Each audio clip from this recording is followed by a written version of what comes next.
ആരോപണം തെളിയിക്കാൻ വെല്ലുവിളിച്ച് UDF ഭരണസമിതി. തിരുനാവായ പഞ്ചായത്ത് വികസന സ്റ്റാൻഡിംഗ് കമ്മിറ്റി ചെയർപേഴ്സൺ സീനത്ത് ജമാലിനെതിരെ നടക്കുന്ന ആരോപണങ്ങൾ തികച്ചും അടിസ്ഥാനരഹിതമാണെന്നും ഇത് ഉന്നയിക്കുന്നവർ തന്നെ തെളിയിക്കുവാൻ തയ്യാറാവട്ടെ എന്നും ഒറ്റക്കെട്ടായി സീനത്ത് ജമാലിനൊപ്പമെന്നും ഭരണസമിതി അംഗങ്ങൾ. പ്രസിഡന്റിന്റെ രാജിക്കാര്യം പാർട്ടി തീരുമാനപ്രകാരമാണെന്നും നാസർ ആയപ്പള്ളി പറഞ്ഞു.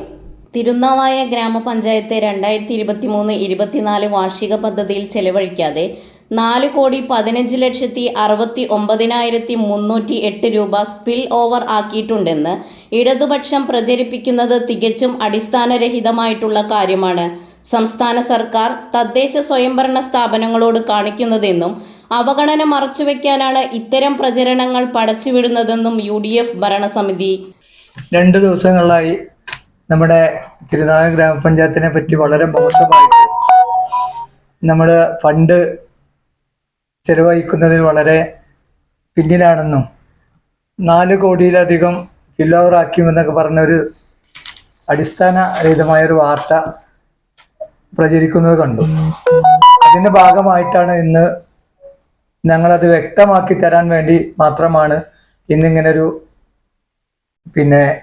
ഒരു കൂടലുണ്ടായിട്ടുള്ളത്. നമുക്കറിയാം, നമ്മുടെ പഞ്ചായത്തിനകത്ത് മെയിൻ്റനൻസ് ഗ്രാൻഡ് കിട്ടുന്നതിന് വേണ്ടിയിട്ട് ഒരുപാട് മാസം താമസം വരികയും അതിൻ്റെ അടിസ്ഥാനത്തിൽ ഞങ്ങൾ തിരൂർ MLA കുറുക്കോളി മൊയ്തീൻ സാഹിബിനെ കൂട്ടി നമ്മുടെ മിനിസ്റ്റർ രാജേഷ് മിനിസ്റ്റർ പോയി കണ്ടു. അദ്ദേഹവുമായി സംസാരിച്ചപ്പോൾ ഞങ്ങളോട് പറഞ്ഞു 10% കുറച്ച് ഞങ്ങളെ ഫണ്ട് അവിടെ എത്തി ഞങ്ങൾക്ക് അനുവദിച്ചു തരും എന്ന് പറഞ്ഞു. ഞങ്ങളത് അതിൻ്റെ അടിസ്ഥാനത്തിൽ തിരിച്ചു പോന്നു. 1 മാസം 1.5 മാസം കഴിഞ്ഞിട്ട് കിട്ടാത്തതിൻ്റെ പേരിൽ തിരിച്ചു വീണ്ടും ഞങ്ങൾ ബന്ധപ്പെട്ടപ്പോൾ 20% വെട്ടിക്കുറച്ചിട്ടാണ് ഞങ്ങൾക്ക് ആ ഫണ്ട് അനുവദിച്ചത്. അത് കിട്ടാനുള്ള കാലതാമസം വരികയും അതുമായി ബന്ധപ്പെട്ട് അതിൻ്റെ ബാക്കിയുള്ള കാര്യങ്ങൾ ചെയ്യുന്നതിൻ്റെ ഭാഗമായിട്ട് ഓരോന്ന് വർക്കിൻ്റെ ഭാഗമായിട്ട് എയുടെ ഭാഗത്തുനിന്ന് ചെയ്യേണ്ട വർക്കും അതുപോലെ തന്നെ നമ്മുടെ ഭാഗത്തുനിന്ന് ചെയ്യേണ്ട വർക്കൊക്കെ ചെയ്തു. നമ്മൾ എക്സിയുടെ മുന്നിലെത്തിയപ്പോൾ എക്സിയുടെ ഭാഗമായിട്ട് എക്സി ഒരുപാട് കാര്യങ്ങൾ പറഞ്ഞു.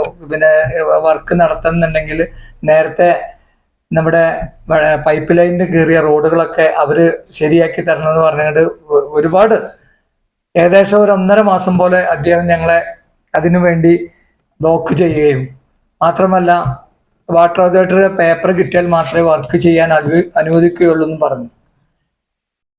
അതൊക്കെ കിട്ടി. ഏകദേശം ആ പേപ്പർ ഞങ്ങൾ എത്തിച്ചു കൊടുത്തു.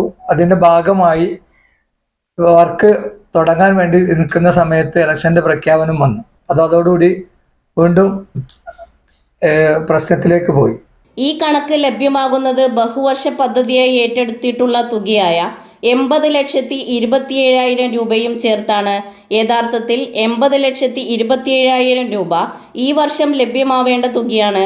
ഇതിൽ വർക്കുകൾ തീർന്ന് ട്രഷറി ബില്ലുകൾ മാറാൻ കഴിയാതെയുള്ള തുക 63,93,720 രൂപയാണ്.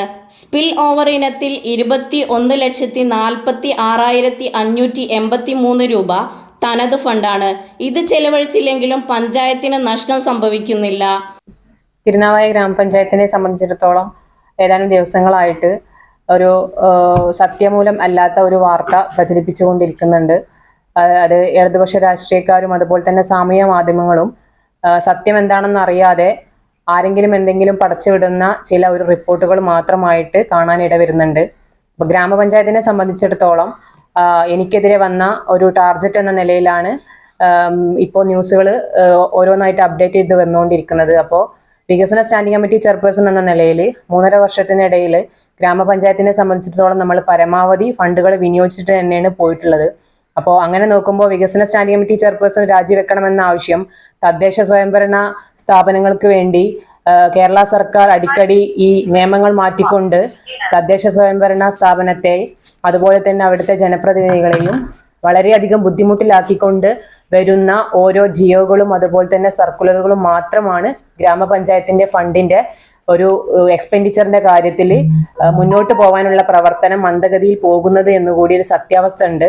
അത് ജനങ്ങളെയും പിന്നെ മുന്നണി പ്രവർത്തകരെയും എല്ലാം അറിയിക്കുന്നതിന് വേണ്ടിയിട്ട് കൂടിയാണ് ഈ ഒരു പ്രസ് മീറ്റ് ഞങ്ങൾ നടത്തുന്നത്. അപ്പോൾ ഇതിൽ ആദ്യം തന്നെ പറയാൻ പറ്റുന്നൊരു കാര്യം എന്ന് വെച്ചിട്ടുണ്ടെങ്കിൽ, ഇവരാദ്യം ഉന്നയിച്ച ഒരു കാര്യം 4,15,69,308 ഈ ഒരു സംഖ്യയാണ് ഇപ്പോൾ എല്ലാ മീഡിയകളും പ്രചരിപ്പിച്ചു കൊണ്ടിരിക്കുന്നത്. അങ്ങനെ ഒരു സ്പിൽ ഓവർ എന്ന ഒരു സംഖ്യ തിരുനാവായ ഗ്രാമപഞ്ചായത്തിൽ ഇല്ല. അതാണ് ആദ്യത്തെ സത്യാവസ്ഥ. അപ്പൊ തിരുനാവായ ഗ്രാമപഞ്ചായത്തിനെ സംബന്ധിച്ചിടത്തോളം സ്പിൽ ഓവർ എന്ന ഒരു സംഖ്യ അതല്ല എന്നുള്ളത് ആദ്യം തന്നെ ഞാൻ വെളിപ്പെടുത്താണ്.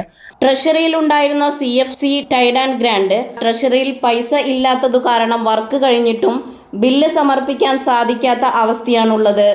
ഈ പ്രതിസന്ധി നിലനിന്നിരുന്ന കാരണത്താൽ അടിയന്തിരമായി വൈസ് പ്രസിഡന്റ്, ക്ഷേമകാര്യ സ്റ്റാൻഡിംഗ് കമ്മിറ്റി ചെയർമാൻ എന്നിവർ തിരൂർ MLAയുടെ സാന്നിധ്യത്തിൽ 14/9/2023 ബഹുതദ്ദേശ സ്വയംഭരണ വകുപ്പ് മന്ത്രിയെ നേരിട്ട് കാണുകയും മേൽ പ്രതിസന്ധികൾ വേഗത്തിൽ പരിഹരിക്കുന്നതിന് വിശദമായ കത്ത് നൽകുകയും ചെയ്തിട്ടുള്ളതാണ്. 25/11/2023 മെയിൻ്റനൻസ് ഗ്രാന്റ് ഇനത്തിൽ പദ്ധതികൾ ഭേദഗതി ചെയ്തു അംഗീകാരം വാങ്ങിയെങ്കിലും പല പദ്ധതികൾക്കും സാങ്കേതിക പ്രശ്നങ്ങൾ കാരണം ജനുവരി പകുതിയോടുകൂടിയാണ് സാങ്കേതികാനുമതി ലഭ്യമായത്. ഇതിൽ ഭൂരിഭാഗം പദ്ധതികളും ജൽജീവൻ മിഷൻ പൈപ്പ് ലൈൻ വർക്കിന്റെ കംപ്ലീഷൻ സർട്ടിഫിക്കറ്റ് വാട്ടർ അതോറിറ്റിയിൽ നിന്നും ലഭ്യമാകുന്നതിന് കാലതാമസം നേരിട്ടതും തുടർന്ന് ടെൻഡർ നടപടികൾ പൂർത്തിയാക്കി വർക്ക് കരാറിലേർപ്പെടുന്നതിന് മുമ്പ് ഇലക്ഷൻ പെരുമാറ്റച്ചട്ടം നിലവിൽ വന്നതും മെയിൻ്റനൻസ് റോഡ് ഇനത്തിൽ ഇത്രയും തുക സ്പിൽ ഓവറായി വരാൻ കാരണമായി. 18/10/2023 വന്ന ജിയോ പ്രകാരം അവർ തന്നിട്ടുള്ള തുകയിൽ 65 ലക്ഷം വീണ്ടും നമുക്ക് കുറയ്ക്കുകയാണ്. അപ്പൊ ഈ റീഅറേഞ്ച് തന്നിട്ട് വരുന്നത് നമ്മൾ വെച്ച ഫണ്ടിനേക്കാളും ഒരു 65 ലക്ഷം കുറച്ചിട്ടാണ് നമുക്ക് വീണ്ടും ഫണ്ട് കിട്ടുന്നത്. അപ്പോഴും പഞ്ചായത്ത് ഈ 2 വില്ലേജുകൾ അടങ്ങുന്ന 23 വാർഡുകളിലേക്ക് പോകേണ്ട ഫണ്ട് അത്രയും അപര്യാപ്തമായ രീതിയിൽ സർക്കാർ വീണ്ടും ഞങ്ങളെ വലയത്തിലാക്കിക്കൊണ്ട് ഫണ്ട് കുറച്ചുകൊണ്ടാണ് വീണ്ടും നമുക്ക് ഒരു റീഅറേഞ്ച് തരുന്നത്. ഇതുമായി ബന്ധപ്പെട്ട് പ്രചരിക്കുന്ന വാർത്തകൾ തീർത്തും അടിസ്ഥാനരഹിതമാണ്. സർക്കാരിന്റെ ഭാഗത്തുനിന്ന് ഈ അവഗണന നിലനിൽക്കുമ്പോഴും 2023-24 വാർഷിക പദ്ധതിയിൽ സംസ്ഥാന ശരാശരിയുടെ 72% മുകളിലാണ് തിരുനാവായ ഗ്രാമപഞ്ചായത്തിന്റെ വാർഷിക പദ്ധതി ചെലവ്. ഇപ്പോ തിരുനാവായ പഞ്ചായത്ത് പ്രസിഡന്റ് രാജിവെച്ചുവെന്നും അതില് മുസ്ലിം ലീഗിനുള്ളിലുള്ള ഗ്രൂപ്പിസമാണ് അതിന് കാരണമെന്നുമൊക്കെയുള്ള വാർത്തകളാണ് പ്രചരിച്ചുകൊണ്ടിരിക്കുന്നത്. ഇത് സത്യം എന്താണ്? ആ വാർത്ത തികച്ചും അടിസ്ഥാനരഹിതമാണ്. മുസ്ലിം ലീഗിനുള്ളിലോ അല്ലെങ്കിൽ UDF-നുള്ളിലോ തിരുനാവായ പഞ്ചായത്തിൽ ഒരു പ്രശ്നമില്ല. അങ്ങനെ ഒരു പ്രശ്നം UDF-നുള്ളിലുണ്ടെങ്കിൽ ഞങ്ങൾ 4 ആൾ കൂടി ഒരുമിച്ച് ഇവിടെ ഇരിക്കില്ലല്ലോ. അത് മാത്രം ചിന്തിച്ചാൽ മതി. പിന്നെ അതിൽ പറയാനുള്ളത്, പ്രസിഡന്റിന്റെ രാജിയുമായി ബന്ധപ്പെട്ട വിഷയം ഇപ്പോൾ പ്രചരിപ്പിച്ചുകൊണ്ടിരിക്കുന്നത് ഈ സ്പിൽ ഓവറും ഈ ഇതൊക്കെ കൂടി കണക്ട് ചെയ്തുകൊണ്ടാണ്. അതുമായി യാതൊരു ബന്ധവും പ്രസിഡന്റിന്റെ രാജിക്കില്ല എന്നുള്ളത് തീർത്ത് പറയാൻ ഞങ്ങൾക്ക് സാധിക്കും. പാർട്ടി ആവശ്യപ്പെട്ടത് പ്രകാരമാണ് പ്രസിഡന്റ് രാജിവെച്ചിട്ടുള്ളത്. അത് എന്ത് കാരണമാണ് എന്നുള്ളത് വിശദീകരിക്കേണ്ടത് പാർട്ടിയാണ്. അത് പാർട്ടിയുമായി ബന്ധപ്പെട്ടാൽ പാർട്ടി അക്കാര്യം വിശദീകരിക്കും എന്നാണ് ഞങ്ങളുടെ വിശ്വാസം. പ്രസിഡന്റ് സ്ഥാനം രാജിവെച്ചെങ്കിലും മെമ്പറായിട്ട് മെമ്പറായി തുടരുന്നുണ്ട്.